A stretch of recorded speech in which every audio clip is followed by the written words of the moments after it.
కొత్త పెన్షన్ విధానాన్ని వెంటనే రద్దు చేయాలని ఎన్ఎఫ్ఐఆర్ జాతీయ ప్రధాన కార్యదర్శి మర్రి రాఘవయ్య డిమాండ్ చేశారు. సికింద్రాబాద్లోని సంఘ్ కార్యక్రమంలో ఎన్ఎఫ్ఐఆర్ జాతీయ కార్యవర్గ సమావేశం ప్రారంభమయ్యాయి.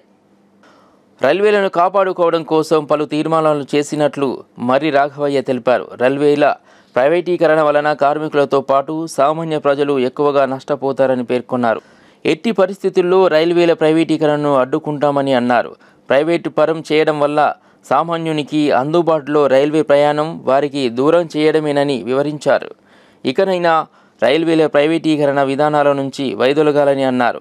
కొత్త పెన్షన్ విధానాన్ని రద్దు చేయాలి, పాత పెన్షన్ విధానాన్ని పునరుద్ధరించాలి అని డిమాండ్ చేశారు. కొత్త పెన్షన్ స్కీమ్ ఉమన్ సింగ్ గారు చెప్పినట్టుగా కొత్త పెన్షన్ స్కీమ్ రద్దు చేయాలని మా డిమాండ్ను ఇద్దరు రైల్వే శాఖ మంత్రులు మల్లికార్జున్ ఖర్గే గారు,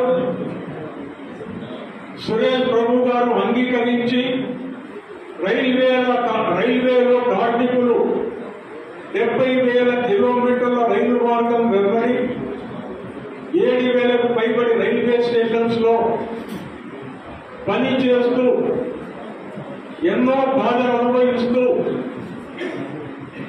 రిస్క్ ఫ్యాక్టర్ ఎక్కువగా ఉంది.